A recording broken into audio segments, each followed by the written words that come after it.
Hi, this is Ellen Silva of Ellen M. Silva Designs.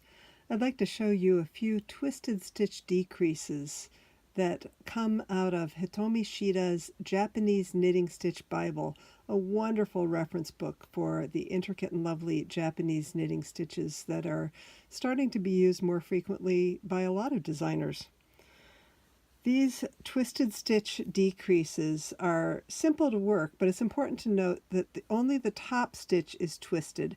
They're used to continue columns of twisted stitches, letting them travel across the lace patterns or the textured stitch patterns.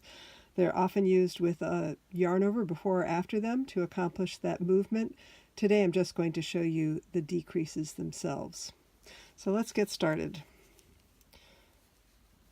First, let me knit my way up to my first column of twisted stitches, and I will show you a stitch called the twisted left decrease. This is a nice simple stitch.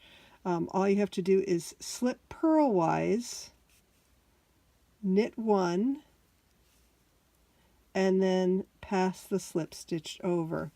This is not too different from a typical slip-slip knit, except that in a slip-slip knit, that first stitch is slipped knitwise, which keeps it from being twisted.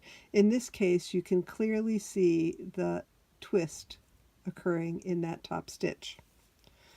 We'll now move our way over to a double left-leaning twisted stitch decrease. Once again, we slip purlwise, entering from the right, and this time, instead of knitting one, it's just as simple as knitting two together. Oh, got a little split in my yarn there.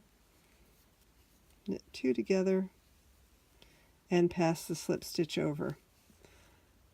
Just the same deal, except now we've decreased two stitches instead of one.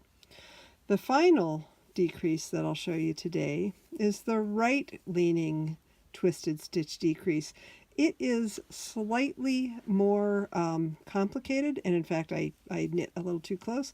I'm going to decrease one stitch leaning to the right, and to do that I need to slip both stitches purlwise and then take my left needle, and entering from the right side I'm going to slip that first stitch back to my left needle. You can see that I've created a twist in it. Can you see this little twist here?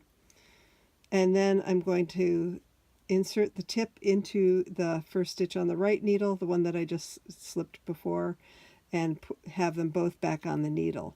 Now I've got this stitch is twisted. I can simply knit the two of them together, and I have a right twisted decrease. I can continue on my way.